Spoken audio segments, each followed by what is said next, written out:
Hey friends, നമുക്കിന്നൊരു chicken egg noodles ഉണ്ടാക്കിയല്ലോ. അതിന് വേണ്ടിയിട്ട് ചൂടായ ഒരു പാത്രത്തിലോട്ട് ബട്ടറോ എണ്ണയോ എന്താണെന്ന് വെച്ചാൽ ചേർത്ത് കൊടുക്കാം കേട്ടോ. അപ്പോൾ ബട്ടറിൻ്റെ ഫ്ലേവർ ഇഷ്ടമല്ലാത്തവർ എണ്ണ എടുക്കാം.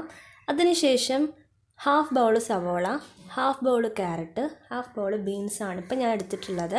ഇപ്പോൾ ക്യാബേജോ ക്യാപ്സിക്കോ ഒക്കെ ഉള്ളവർ, അതിൻ്റെയൊക്കെ ഫ്ലേവർ ഇഷ്ടമായിട്ടുള്ളവർ അത് യൂസ് ചെയ്യാം.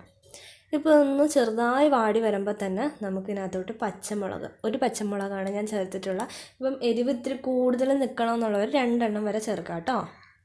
അതിനുശേഷം ഇതിനകത്ത് അത്യാവശ്യം ഉപ്പിട്ട് കൊടുക്കാം. പിന്നീട് ഇതിനകത്തോട്ട് ചേർക്കുന്ന മാഗി മസാലയാണ്. ഞാനിപ്പം മാഗി നൂഡിൽസാണ് എടുത്തിട്ടുള്ളത്.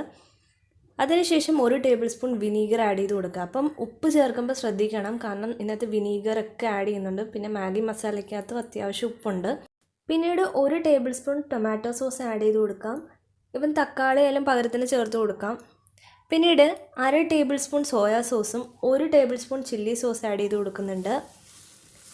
അടുത്തായിട്ട് 1/2 ടീസ്പൂൺ ഗരം മസാല ആഡ് ചെയ്യുന്നുണ്ട് കേട്ടോ. ഇപ്പം മാഗി മസാല ആഡ് ചെയ്യുന്നില്ലെങ്കിൽ 1 ടേബിൾ സ്പൂൺ വരെ ഗരം മസാല ആഡ് ചെയ്ത് കൊടുക്കാം.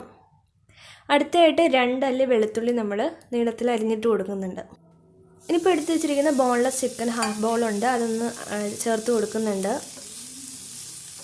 അപ്പോൾ നന്നായി മിക്സ് ചെയ്ത് ഇതൊന്ന് ജസ്റ്റ് ഒന്ന് വെന്ത് കിട്ടാൻ വേണ്ടിയിട്ട് അടച്ചു വെക്കാം. പെട്ടെന്ന് തന്നെ വെന്ത് കിട്ടും, കാരണം ബോൺലെസ് ചിക്കനാണ്. അത് മാത്രമല്ല ചെറുതായിട്ടല്ല അരിഞ്ഞ് വെച്ചിട്ടുള്ളത്, അതുകൊണ്ട് തന്നെ പെട്ടെന്ന് മസാലയൊക്കെ പിടിച്ച് കിട്ടും. ഇനിയിപ്പോൾ ആ മസാലയൊക്കെ ഒന്ന് സൈഡിലോട്ട് മാറ്റി വെച്ച് നമുക്കൊരു മുട്ട പൊട്ടിച്ചൊഴിച്ച് കൊടുക്കാം. ഇപ്പോൾ ഇതിനകത്തിട്ട് മിക്സ് ചെയ്യുവാണെങ്കിൽ പെട്ടെന്ന് കുഴഞ്ഞു പോകാം മസാല. അപ്പോൾ മാഗി മൊത്തത്തിൽ മസാലയൊന്നും പിടിക്കാതെ നമുക്ക് മിക്സ് ചെയ്യാൻ പാടായിരിക്കും. അതുകൊണ്ട് തന്നെ ഇങ്ങനെ എഗ്ഗ് പ്രത്യേകം ഇട്ടൊന്ന് സ്ക്രാമ്പിൾ ചെയ്തെടുക്കാൻ ശ്രദ്ധിക്കുക. പിന്നെ അവസാനം അത് എല്ലാം കൂടെ കൂട്ടി യോജിപ്പിച്ചെടുക്കാം. ഇനി ചേർത്ത് കൊടുക്കേണ്ടത് നമ്മൾ ബോയിൽ ചെയ്ത് വെച്ചിരിക്കുന്ന നൂഡിൽസ് ആഡ് ചെയ്ത് കൊടുക്കാം കേട്ടോ. അപ്പം ഞാൻ മാഗി നൂഡിൽസാണ് എടുത്തിട്ടുള്ളത്. ഏത് നൂഡിൽസ് വേണമെങ്കിലും ചേർക്കുക. അപ്പോൾ ഫ്രണ്ട്സ്, എല്ലാവരും തന്നെ ഈ റെസിപ്പി ഒന്ന് വീട്ടിൽ ട്രൈ ചെയ്ത് നോക്കിയിട്ട് ഫീഡ്ബാക്ക് അറിയിക്കാൻ മറക്കരുത്.